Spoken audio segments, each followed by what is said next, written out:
बड़ी खबरों के साथ ग्रैंड न्यूज में आपका स्वागत है। नमस्कार, मैं तिलेश्वरी। आगे बढ़ने से पहले आइए देखते हैं आज की हेडलाइंस। 2 दिवसीय वार्षिक खेल प्रतियोगिता की शुरुआत छत्तीसगढ़ टेनिस एसोसिएशन के महासचिव गुरुचरण सिंह होरा ने मशाल जलाकर की। नक्सलियों के द्वारा लगाए गए बम की चपेट में आने से 2 ग्रामीणों की मौत।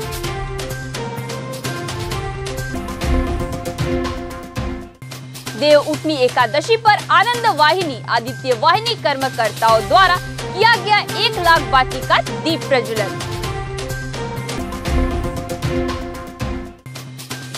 विद्या ज्योति स्कूल का वार्षिक खेलकूद का उद्घाटन सीआरपीएफ के कमांडेंट मकसूद अलाम ने किया। अब खबरें विस्तार से। महाराजा अग्रसेन इंटरनेशनल कॉलेज में 2 दिवसीय वार्षिक खेल प्रतियोगिता का आयोजन किया जा रहा है। इसकी शुरुआत छत्तीसगढ़ टेनिस एसोसिएशन के महासचिव गुरुचरण सिंह होरा ने मशाल जलाकर की। इसके बाद प्रतिभागियों ने मार्च पास्ट किया।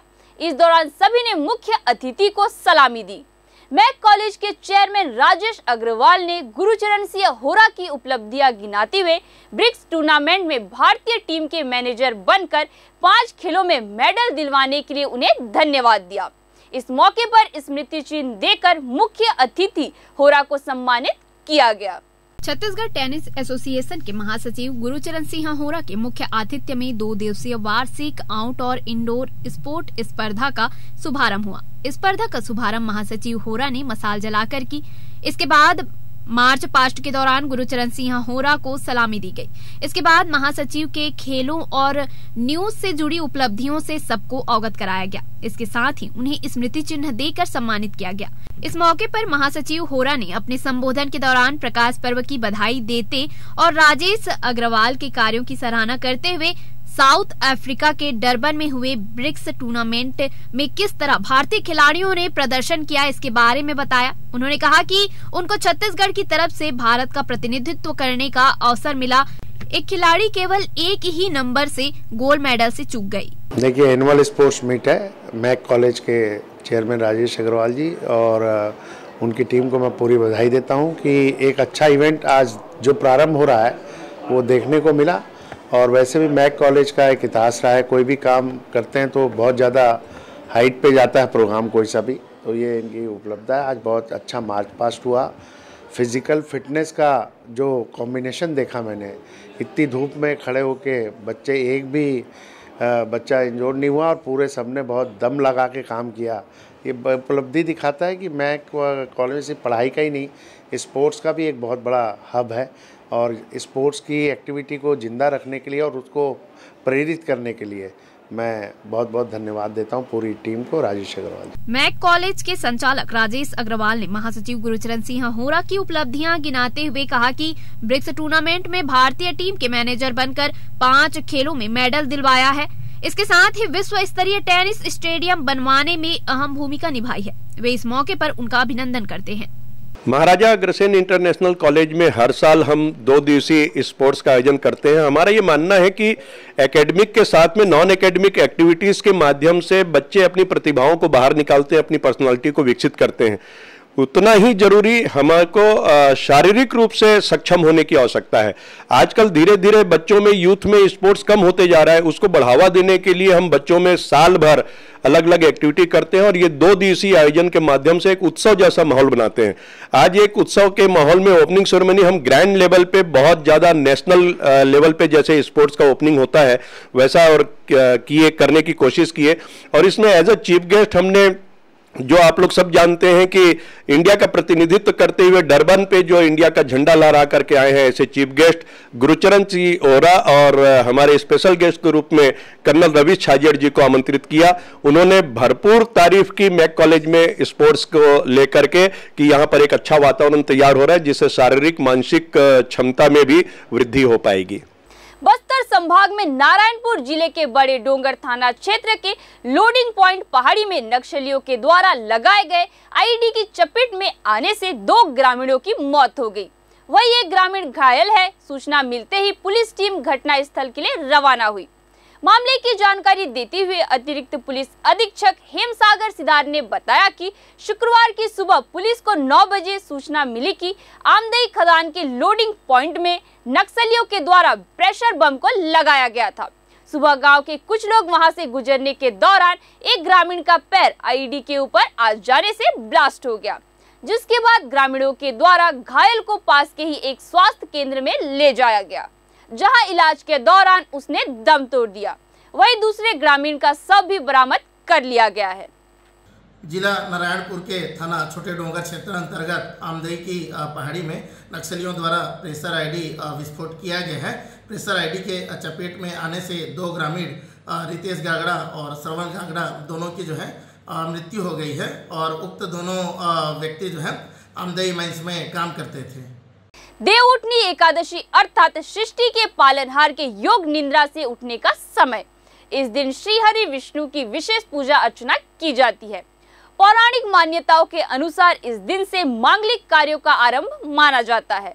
इस दिन से जगत के नाथ श्री हरि के दर्शन श्रद्धालुओं और भक्तों को प्राप्त होते हैं।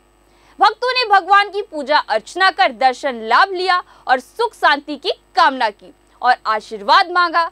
वही इस अवसर पर लक्ष्मी नारायण मंदिर पनारा पारा में जगत गुरु शंकराचार्य पुरी पीठाधीश्वर के अनुयायी आनंद वाहिनी एवं आदित्य वाहिनी के कार्यकर्ताओं द्वारा सुबह से ही मंदिर में पूजा पाठ भजन कीर्तन का आयोजन किया गया था तथा शाम को 1 लाख बाती जलाकर दीप प्रज्वलन का कार्यक्रम किया गया। इन कार्यक्रमों के दौरान आदित्य वाहिनी एवं आनंद वाहिनी के कर्मकर्ता एवं भक्तगण भारी संख्या में उपस्थित रहे। सभी ने 1 लाख बाती के दीप को सिरोधार कर मंदिर में परिक्रमा कराया। जगदलपुर शहर के शैक्षणिक संस्थान विद्या ज्योति स्कूल का 24वीं वार्षिक खेलकूद का रंगारंग कार्यक्रमों के साथ उद्घाटन स्कूल परिसर मैदान में किया गया। मकसूद अलाम कमांडेंट सीआरपीएफ के कर कमलों से विभिन्न खेलों की शुरुआत की गई। Running, kabaddi, kho kho, dodge ball, throw ball, basketball, लंबी कूद, ऊंची कूद, बोरा दौड़, रस्सी कूद जैसे अन्य खेलों के साथ खेल की शुरुआत की गई। इस मौके पर स्कूल के प्राचार्य father Biju, father Annu, father Peter, sister school staff मौजूद थे।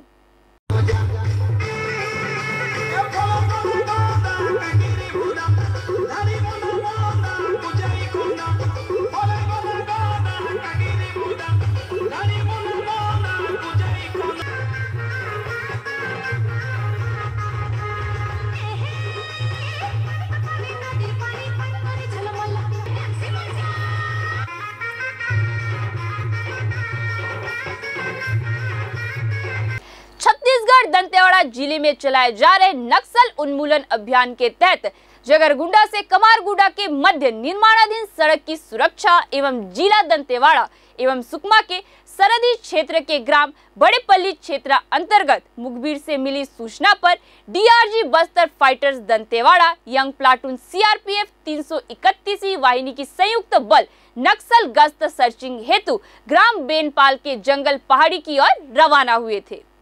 गश्त सर्च कर वापसी के दौरान ग्राम बड़ेपल्ली एवं परलगट्टा के बीच माओवादियों द्वारा अवैध स्वचालित हथियारों से फायरिंग किया गया, जिसके जवाब में पुलिस पार्टी द्वारा भी आत्म सुरक्षार्थ में जवाबी कार्रवाई की गई। पुलिस की जवाबी कार्रवाई से माओवादी जंगल पहाड़ी का आड़ लेकर भाग गए। मुठभेड़ पश्चात घटना स्थल का सघन सर्च करने पर घटना स्थल से नक्सली साहित्य एवं अन्य नक्सली दैनिक उपयोगी सामग्री तथा दवाइयां बरामद किया गया। गश्त सर्चिंग वापसी के दौरान बड़ेपल्ली एवं परलगट्टा के बीच पहाड़ी जंगली रास्ते पर माओवादियों द्वारा पूर्व से लगाए गए प्रेशर आईडी की चपेट में आने से 2 जवान घायल हुए। बड़ेपल्ली के मध्य नक्सलियों की सूचना मिली थी। इसी सूचना की तस्दीक हेतु थाना अरनपुर से दिनांक 21 तारीख को डीआरजी बस्तर फाइटर 231 वाहिनी का यंग प्लाटून एवं 231 वाहिनी का FMG कंपनी को नक्सल गश्त सर्च हेतु रवाना किया गया था। नक्सल गश्त सर्च के वापसी के दौरान ग्राम परलागट्टा एवं बड़ेपल्ली के मध्य जवानों पर नक्सलियों द्वारा अंधाधुंध फायरिंग किया गया। फायरिंग के जवाब में एवं आत्मसुरक्षार्थ में जवानों ने भी जवाबी कार्रवाई किया। जवानों को भारी पड़ता देख नक्सली वहां से भाग गए। फायरिंग समाप्त होने के बाद घटनास्थल सर्च करने से घटनास्थल से 1 नग 12 बोर बंदूक और 8 नग 12 बोर राउंड, पिट्ठू, नक्सली वर्दी, नक्सली साहित्य एवं अन्य नक्सली दैनिक उपयोगी सामग्री बरामद किया गया। नक्सलगत सर्च वापसी के दौरान ग्राम परलागट्टा एवं बड़ेपल्ली के बीच नक्सलियों द्वारा पूर्व से लगाए गए प्रेशर आईडी की चपेट में आने से 2 जवान घायल हुए, जिसमें बस्तर फाइटर के जवान रोशन हिकमी गंभीर रूप से घायल हुआ था, जिसे प्राथमिक उपचार देने के बाद तत्काल हेलीकॉप्टर से एयरलिफ्ट किया गया रायपुर के लिए। वर्तमान में जवान की स्थिति सामान्य है। 360 घर आरण्य ब्राह्मण समाज के अध्यक्ष ईश्वर खंबारी ने बताया कि बस्तर गुंचा पर्व के पारायण के दूसरे दिन देवशयनी एकादशी तिथि के बाद सभी मांगलिक कार्य पर विराम लग गया था। देवउठनी एकादशी के शुभ दिवस पर विधिवत भगवान विष्णु की पूजा अनुष्ठान संपन्न कर सभी मांगलिक कार्य किए जा सकेंगे। प्रति वर्ष की भांति इस वर्ष भी 24 नवंबर को श्री जगन्नाथ मंदिर में 360 घर आरण्य ब्राह्मण समाज के द्वारा भगवान शालिग्राम के साथ तुलसी का विवाह संपन्न किया गया। देवउठनी एकादशी के पावन अवसर पर 24 नवंबर को नगर के रियासतकालीन श्री जगन्नाथ मंदिर में श्रद्धालुओं को तांता लगा रहा। मंदिर में पहुंचे श्रद्धालुओं ने दीप आराधना के साथ ही गन्ने व कंद का अर्पण किया। धार्मिक मान्यताओं के अनुसार भगवान विष्णु योग निद्रा से बाहर आते हैं और सृष्टि का पालनहार का दायित्व संभालते हैं।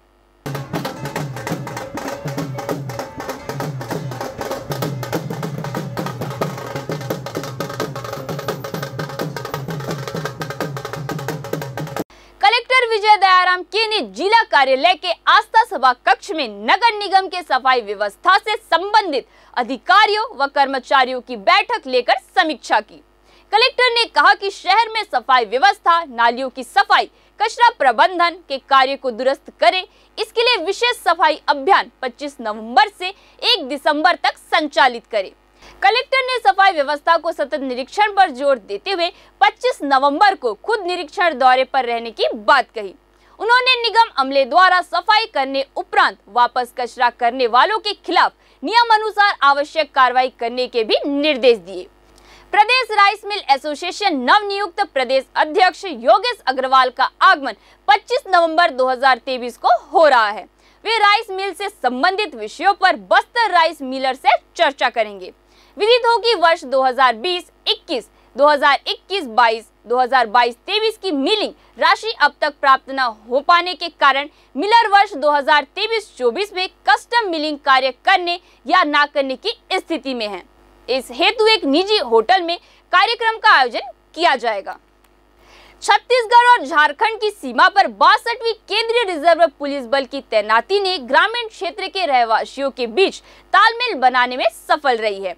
यही वजह है कि विकास से दूर चुनचुना, पुनांग, सबाक सहित भुताई जैसे इलाके में आज विकास पहुंचना संभव हो पाया है। दरअसल सरगुजा संभाग के बलरामपुर जिले के छत्तीसगढ़ और झारखंड की सीमा पर बसे चुनचुना, पुनांग, सबाक सहित भुताई घोर नक्सल प्रभावित क्षेत्र रहा करता था, जहां ग्रामीण डर के साए सहित विकास से कोसों दूर रहे।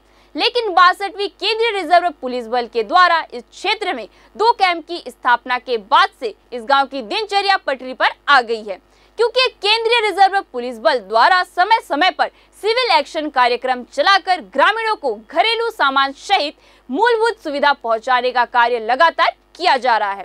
यही वजह है कि ग्रामीण और 62वीं केंद्रीय रिजर्व पुलिस बल के बीच बेहतर तालमेल देखने को मिला है, जिसका सीधा असर विधानसभा चुनाव में भी देखने को मिला, क्योंकि वोट प्रतिशत पहले के मुकाबले इस बार ज्यादा रहा है और आने वाले लोकसभा चुनाव में भी बेहतर परिणाम भी देखने को मिलेंगे। छत्तीसगढ़ और झारखंड की सीमा से सटे हुए पुंदाग और जो भुताई का जो क्षेत्र है, गत वर्ष हमारी 62वीं बटालियन के द्वारा एक एफओबी और साथ ही साथ एक जेटीएफ कैंप की स्थापना की गई थी। तब से लेकर आज तक लगातार हमारे द्वारा जो है विभिन्न प्रकार के सिविक एक्शन कार्यक्रमों के साथ साथ जो है मेडिकल कैंप्स का आयोजन लगातार किया जाता रहा है। इसका मुख्य उद्देश्य यहाँ की जो फोर्सेस है और जो आम जनता है उनके बीच में परस्पर जो है सौहार्द और जो है सुरक्षा की भावना का प्रसार करने के उद्देश्य इसका एक मुख्य उद्देश्य है। इसी कड़ी में आज हम लोग जो है हमारी जितनी भी कंपनियां हैं, पुंदाग है, चुनचुना है, सबाग है, यहाँ पर कुस्मी है, वहाँ की जो भी तैनात कंपनियां हैं उसके आसपास का जितना भी क्षेत्र है, वहाँ के ग्रामीण क्षेत्रों में वहाँ के ज़रूरतमंद लोगों के बीच में विभिन्न प्रकार की सामग्रियों का हम लोगों ने वितरण किया है, जिसके तहत हम लोग मच्छरदानी, शॉल, कंबल के साथ साथ दैनिक रसोई में आने वाली उनकी विभिन्न प्रकार की सामग्रियाँ हैं उनका वितरण कर रहे हैं। और इसके साथ साथ मैं एक बात और कहना चाहूँगा कि ये जो प्रमुख जो क्षेत्र है, ये पहला मौका है इस बार के विधानसभा चुनाव में, जबकि यहाँ के जो पुंदाग और जो चुनचुना के जो बूथ हैं उनको स्थानांतरित नहीं किया गया। इसका मुख्य कारण था कि फोर्सेस की लगातार यहाँ पर उपस्थिति रही और यहाँ के पीपर ढाबा और चुनचुना पुंदाग के लोगों ने लगभग 70 से 75% लोगों ने जो है बेखौफ होकर जो है मतदान किया और करके जो है अपनी आस्था, लोकतांत्रिक व्यवस्था में अपनी आस्था व्यक्त की है, जो आने वाले समय में निश्चित रूप से एक इस क्षेत्र के विकास के लिए एक सकारात्मक संदेश है। जिस तरह के अभी फोर्सेस की जो उपस्थिति है और जिस तरह से अभी चुनाव हमने संपन्न सुरक्षा तरीके से जो चुनाव संपन्न कराए हैं, तो इसी प्रकार से चूँकि अब फोर्सेस वहाँ पर काफ़ी हैं, तो अब इसी क्रम में आगे भी हम लोग इसी तरह से कार्रवाई करेंगे और लगातार हम एरिया डोमिनेट करते हैं और करते रहेंगे, जिससे शांति बनी रहे और जो विकास के लिए जो निर्माण कार्य जो चल रहे हैं वो निर्बाध गति से आगे बढ़ते हैं। तो लोगों से यही कहूँगा कि चूँकि काफ़ी लंबे समय से ये क्षेत्र जो है विकास क्षेत्र से दूर रहा है, अब एक मौका है जबकि सरकारी योजनाएं वहां तक पहुंच रही हैं, सड़क निर्माण कार्य हो रहा है, पानी और बिजली की समस्याएं दूर हो रही हैं, तो निश्चित रूप से अब लोगों में जागरूकता बढ़ी है और आगे आने वाले समय में ये यहाँ के क्षेत्र के लोगों के लिए विकास में आगे बढ़ेगा। ग्रैंड न्यूज में आज के लिए बस इतना ही। आपसे फिर मुलाकात होगी नई ताज़ा तरीन खबरों के साथ। तब तक के लिए हमें दीजिए इजाजत। नमस्कार।